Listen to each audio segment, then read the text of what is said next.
का क्वेश्चन ये है कि उनके दिमाग में एक फियर है। वो फियर क्या है, और उस फियर की वजह से वो कंसिस्टेंट नहीं हो पा रहे हैं। वो फियर ये है कि उनके दिमाग में कहीं ना कहीं ये बात बैठने लग गई है कि हर एक चीज़ लक के ऊपर डिपेंड करती है।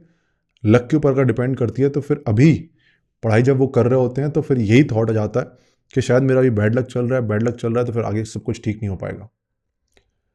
इसको ज़रा लॉजिकल तरीके से समझने की कोशिश करते हैं। मैं डेफिनेटली ये मानता हूँ कि लक का फैक्टर, लक का रोल होता है, 100% लक का रोल होता है। लेकिन इसको थोड़ा समझने की कोशिश करते हैं, लक का रोल किस तरह से होता है। देखो, आप जब किसी भी काम को करते हो तो एक तो बहुत सारी बाहर की सिचुएशंस उसे कंट्रोल कर रही होती हैं। जैसे मान लो कि अभी मैं यूट्यूब के ऊपर शॉर्ट्स जब मैंने बनाने स्टार्ट किए तो वायरल हो गए। अगर आप मुझसे पूछोगे व्हाट इज दिस, आई से प्योर लक। इवन तो आपको हो सकता है प्योर लक ना लग रहा हो, लेकिन मैं आपको प्रूव कर सकता हूं कि ये लक कैसे है। मेरा ऑफिस वापस जाने का कोई प्लान नहीं था, लेकिन बिजनेस में कुछ ऐसा हुआ कि मुझे ऑफिस वापस जाना पड़ा। मैं ऑफिस वापस गया, फिर घर में जो कुछ पर्सनल प्रॉब्लम्स हुई, उसके बाद से मेरा एक मेंटल स्टेट ऐसा बन गया कि यार सब कुछ टेम्परेरी है, टेम्परेरी है तो फिर जो दिल में आया वो करो। जब मैं ऑफिस प्रॉपरली वापस पहुंचा मंडे को मैंने, मेरे एक फ्रेंड ने मुझे, जब मैं अपने होम टाउन गया हुआ था, उसने बोला कि यार राहुल तू ऐसी वीडियोस क्यों नहीं बनाता कि इनकम टैक्स के पूरे दिन भर में जो तू काम करता है उनके ऊपर वीडियो बनाए, पूरे दिन भर की लाइफ दिखाए। तो मेरे दिमाग में शायद वो कहीं ना कहीं था। अगर मेरा दोस्त शायद मुझे वो नहीं बोलता, शायद मैं नहीं बनाता। जब मैंने पहला वीडियो बनाया तो उस दिन मैं particularly by chance high court जा रहा था। तो जब पहला वीडियो बनाया तो फिर वो जो सिचुएशन बनी थी कि दिमाग एक उस मूड में था कि चलो यार कुछ भी करो लाइफ में, क्या ही फर्क पड़ रहा है। क्योंकि फादर हैड एक्सपायर्ड रिसेंटली, दिमाग में ये चल रहा था कि जिंदगी का कुछ पता ही नहीं है। जिंदगी का पता नहीं है तो मेरे को नहीं पता कि मेरे पास कितने साल बचे हुए हैं। मेरे दिमाग में ये आइडिया आ रहा है कि चल मैं ऐसा वीडियो बनाता हूँ, बनाया था। अगर समझ रहे हो ना कि वो थॉट मेरे दिमाग में उस टाइम पर आया, दोस्त ने उस टाइम पर बोला, मैंने ऑफिस उस टाइम पर ज्वाइन किया, और जो वीडियो है वो मैंने बनाया, वायरल हो गया। प्योर लक, ठीक है। ऐसे तो मैं बहुत सारे वीडियोस पहले ही मैंने बनाए थे, कभी वायरल नहीं हुए। ये वाला वीडियो वायरल हो गया, I would say pure luck. अब जब मैं ऐसा बोलूंगा प्योर लक है तो फिर आपको ऐसा लगेगा कि यार हमारा तो लक पता नहीं कब आ पाएगा, और आज तक हिस्ट्री ऐसी हमारी रही है कि लक तो हमारा कभी साथ देता नहीं है। तो अब आगे भी लक साथ देगा या फिर नहीं देगा। और अभी मेहनत करने का, अभी पढ़ाई या फिर जो भी आप कर रहे हो वो करने का फायदा क्या है जब सब कुछ लक से डिसाइड होता है। Then I will interrupt you and I will say कि मेरी सिचुएशन में जरा देखो, जब मैंने ये वीडियो बनाया और वायरल हो गया, even though it is seeming like it is pure luck, luck का फैक्टर 100% इसमें है। लेकिन जरा देखो, अगर आप उस पहले दूसरे तीसरे चौथे वीडियो को आप देखोगे तो आप नोटिस करोगे कि ये जो वीडियोस हैं, ये वीडियोस अगर मेरी जगह कोई और इंसान होता जिसके सामने ये सारी की सारी सिचुएशंस मैच कर जाती, तब भी वो शायद ना बना पाता। क्योंकि उन वीडियोस में मैं जब बनाता हूं तो एक प्रोफेशनलिज्म दिखता है। मतलब सामने वाले को देखने में ऐसा नहीं लगेगा जैसे क्यों बोर कर रहे हो यार। जब मैंने वीडियो बनाया उसमें एक एडिटिंग भी है। जब मैंने वीडियो बनाया तो मैं कुछ बोल रहा हूं तो पूरे कॉन्फिडेंटली बोल रहा हूं। जब मैंने वीडियो बनाया थोड़ा मैं मजाक कर रहा हूं, एंड में अगर मैं एक सीख दे रहा हूं उस वीडियो के, तो वो सीख में दम है। अब ये सब कहां से आया? ये सब मेरे, जो मैंने पहले वीडियोस में प्रैक्टिस की हुई है, आप लोगों के साथ में बात की हुई है, बहुत सारी चीजें मैंने की हुई हैं। इतने सारे आज तक लाइव सेशंस लिए हुए हैं, इतने सारे आज तक वेबिनार्स वर्कशॉप्स लिए हुए हैं। ये सारी की सारी चीजें उसका कल्बनेशन था उस एक वीडियो के अंदर, है ना। वो मेरी तरह से एफर्ट्स थे। बाकी सारी सिचुएशंस एक जगह आ गई थी, लेकिन वो एफर्ट्स मेरे थे। अब मान लो कि आज मैं, जैसे आज लाइव सेशन ले रहा हूं, और आज से 5 महीने पहले कोई लाइव सेशन ले रहा होता, और अगर मैं ये सोचने लग जाता कि यार ये तो प्योर लक है, इवन दो लक का रोल है, लेकिन अगर ये प्योर लक है तो मैं क्या करता, मैं ये लाइव सेशन लेना छोड़ देता। मैं क्या करता, मैं बहुत सारी और चीजें छोड़ देता थिंकिंग मशीन में। अगर मैं वो छोड़ देता उस टाइम पर, तो फिर मैं, जब ये सारी की सारी चीजें मेरे साथ थी, तो मैं वीडियो नहीं बनाता उस दिन, मैं एक शॉर्ट नहीं बनाता यूट्यूब का जिसमें मैं इनकम टैक्स खेलने का आज मेरा पहला दिन ये नहीं बोल रहा होता।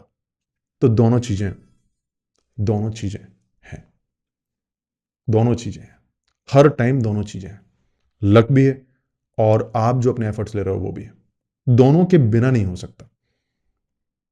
Are you getting my point guys? तो most of the cases, 99.99% cases में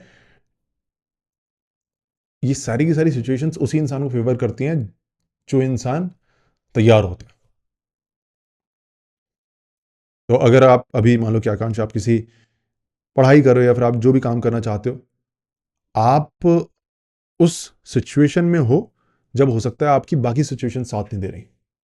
जैसे मान लो कि आप पढ़ते हो, आपको समझ में नहीं आ रहा, आप अपने कॉलेज के टॉप में नहीं हो, आप बहुत सारी और चीज़ों में नहीं हो जहाँ पर बाकी लोग हैं। बाकी लोग क्यों हैं? क्योंकि बाकी लोगों की बचपन की सिचुएशंस ऐसी थी, इसलिए वो इस पर्टिकुलर फील्ड में आगे बढ़े हुए हैं, उनका एज है आपसे।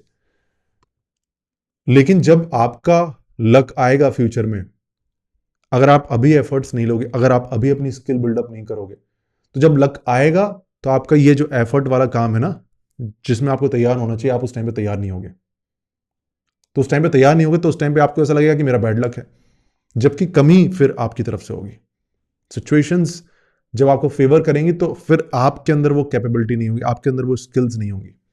सो everything is not pure luck, it is a mixture of both these things, है ना? तो सर लक का वेटिंग टाइम बहुत ज्यादा हो अगर, then how to keep patience till that time and keep working hard till that time. Frustration हो जाता है क्योंकि बीच बीच में waiting period is too long. इसलिए तो मैं बोलता हूं कि आपको वेटिंग पीरियड इतना लंबा लग रहा है क्यों? वेटिंग कहां से आ गई? सोचो जरा। इंतजार किस चीज का किया जाता है? इंतजार उस चीज का किया जाता है जो फ्यूचर में होने वाली। आप इंतजार कर रहे हो कि मैं वहां तक पहुंचूंगा, और मैं यहां आपको सिखाने की कोशिश कर रहा हूं कि आपको इंतजार नहीं करना है, आपको वहां तक पहुंचने को सब कुछ नहीं मानना है। वहां तक पहुंचने में ये जो जर्नी है, इस जर्नी पे अपना फोकस लाना है। अभी आपके साथ में क्या हो रहा है? वहां पहुंचूंगा तो खुशी मिलेगी, ये एग्जाम निकल जाएगा, ये बन जाऊंगा, ये जॉब मिल जाएगी, ये कमाने लग जाऊंगा तो फिर मुझे खुशी मिलेगी, और वहां तक मुझे वेट करना पड़ रहा है, कब तक मेरी किस्मत साथ नहीं देगी। ये परेशानी आपको इतनी इसलिए लग रही है क्योंकि आज आपको मजा नहीं आ रहा है। आज आपको क्यों मजा नहीं आ रहा है? अब सोचो जरा। आज आपको इसलिए मजा नहीं आ रहा है क्योंकि आज जो आप कर रहे हो, जो आप पढ़ रहे हो, जो आप सीख रहे हो, उन चीजों से जो खुशियां मिल सकती हैं, उन खुशियों को आप फील ही नहीं कर पा रहे। खुशियां कौन सी? जैसे मेरे लिए फ्यूचर का इंतजार क्या हो सकता है कि यार वो टाइम कब आएगा जब मैं जॉब से एकदम फ्री हो जाऊंगा, मेरे को सोचना भी नहीं पड़ेगा, और थिंकिंग मशीन्स अपने आप में इतना प्रॉफिटेबल होगा कि मैं उसे स्केल कर पाऊंगा, प्रॉफिटेबली स्केल कर पाऊंगा। वो टाइम कब आएगा? कब आएगा? कब आएगा? अगर मैं ये सोचूंगा तो आज, ये जो मैंने आपको आते से ही बताया था कि देखा तुमने, पता है क्या हुआ, ये थिंकिंग मशीन्स में ना जो जूम कॉल है अब आपको ऊपर दिख सकता है, और यहाँ माई इवेंट पर जाकर भी आप, मैंने बहुत एक्साइटेड होकर बताया, मैं अंदर से खुश हूं उसके लिए। ये मेरी जर्नी है ना? ये मेरा आज का दिन है, तो मुझे इसी में खुशी मिल रही है क्योंकि मैं फ्यूचर का इंतजार ही नहीं कर रहा हूं। मेरे लिए फ्यूचर सिर्फ एक डायरेक्शन है कि फ्यूचर में ऐसा हो जाएगा, वैसा हो जाएगा, वो सिर्फ एक डायरेक्शन है। मैं तो आज के लिए जी रहा हूं। आज ये हो गया, वाह भाई वाह, मजा आ गया। ऐसे ही आपको अपने आज पर फोकस करना पड़ेगा। आज के ऊपर देखो जरा, आज बहुत सारी खुशियां हैं महसूस करने के लिए। आज खुशियां क्या है? आज नहीं, आप मुझे बताओ कि आज आपने जब कोई बुक पढ़ी होगी तो वो बुक में आपको कोई ना कोई कंसेप्ट तो समझ में आया होगा, जो आपको ऐसा लगता है कि आपको समझ में नहीं आ सकता था लेकिन आपको समझ में आया होगा। आज भूल जाओ कि बाकियों को उससे बड़े बड़े कंसेप्ट समझ में आ चुके हैं, आपको आपका जो कल था उसको समझ में नहीं आ रहा था, और आपका जो आज है उसको समझ में आ चुका है। ये भी तो कमाल की बात है, नहीं है? जब इसकी तरफ फोकस करोगे तो आज में खुशियां दिखेंगी आपको। आज और क्या क्या खुशियां हो सकती हैं, सोचो। आज आपने छोटा सा इंप्रूवमेंट अपने अंदर कर लिया। बाकी टाइम आपको ऐसा लगता था कि यार ये जो ग्रुप है सामने जो बैठा रहता है, इस ग्रुप से मुझे बात करनी तो है लेकिन करूंगा, एक सिचुएशन बनेगी तब मैं करूंगा। आज आपने सोचा कि यार सिचुएशन पता नहीं बनेगी कि नहीं बनेगी, इस ग्रुप से जाके मैं बात करूंगा, और आपने जाके बोल दिया हाय, आई एम आकांक्ष।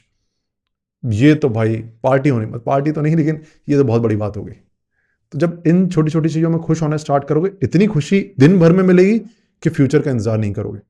फिर दिन भर की खुशी के लिए जीते रहोगे और फ्यूचर के लिए अपने आप तैयार होते रहोगे, और फिर फ्यूचर में कब लक आएगा अपने आप हो जाएगा, फिर आपको एंग्जाइटी नहीं देगा, है ना। हार्ड वर्क तो लक पर डिपेंड नहीं करता फिर, लेकिन काफी लोग मेहनती नहीं होते हैं। तो is it because of their luck और their fault? It's their fault. Hard work तो लक पर डिपेंड नहीं करता, लेकिन काफी लोग मेहनती नहीं होते। वो इतना, मैं समझ रहा हूं आप मुझसे क्या पूछने की कोशिश कर रहे हो। तो अब इनका देखो, ये बहुत स्मार्ट इंसान है आकांक्ष ना। अब इसका क्वेश्चन ये है कि आपने बोल दिया कि हार्ड वर्क जो है ना, आप अपना जो अपने तरफ से एफर्ट्स लगा रहे हो वो लक के ऊपर डिपेंड नहीं करता।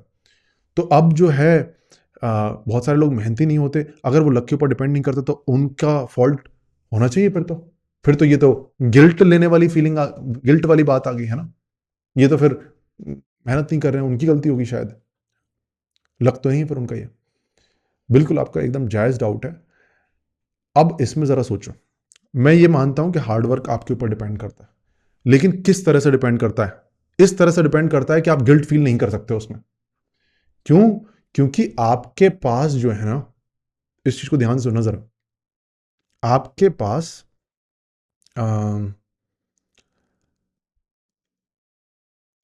तो ये मान लो कि जैसे पुरानी जमाने की मूवीज में नहीं होता था कि एक बॉम्ब कोई प्लांट कर जाता था और अब उस बॉम्ब को डिस्पोज करना है। उस बॉम्ब को डिस्पोज करना के लिए टेक्निकल नॉलेज की जरूरत है, थोड़ी सी, मुझे नहीं पता कितनी जरूरत है, लेकिन हर कोई इंसान उस बॉम्ब को डिस्पोज नहीं कर सकता।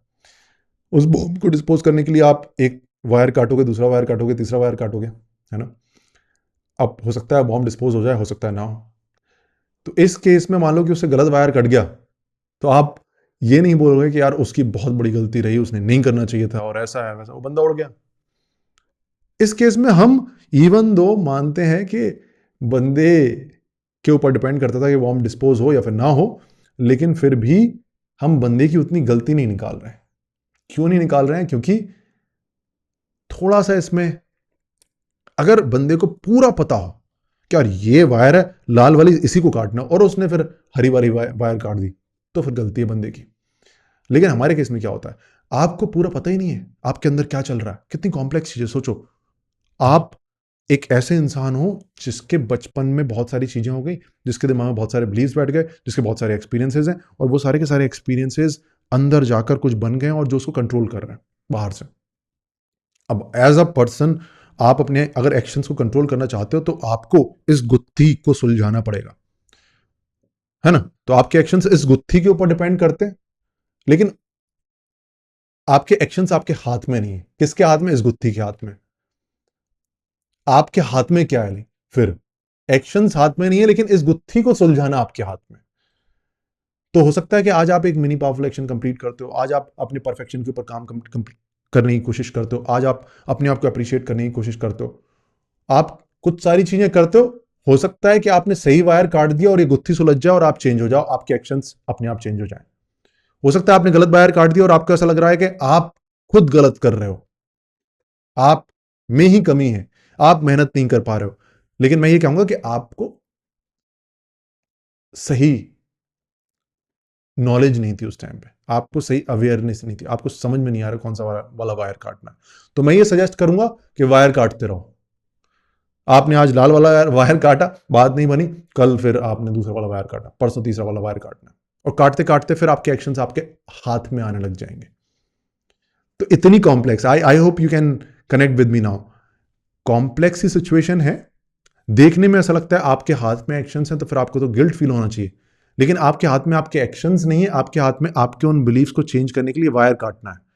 इसलिए आप एक दिन एक मिनी पावरफुल एक्शन कंप्लीट करते हो, दूसरे दिन दूसरा करते हो, तीसरे दिन तीसरा करते हो, तीसरे दिन चौथा करते हो, और हो सकता है कि आप अगले 10 मिनी पावरफुल एक्शन में एक आध वायर काट दो और आप अंदर से आपका माइंड चेंज हो जाए।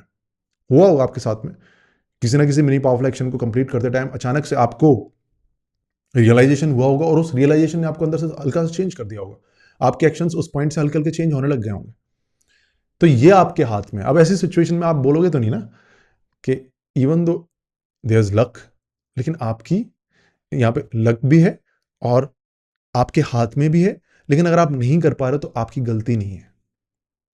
अब थोड़ा सा क्लियर हुआ?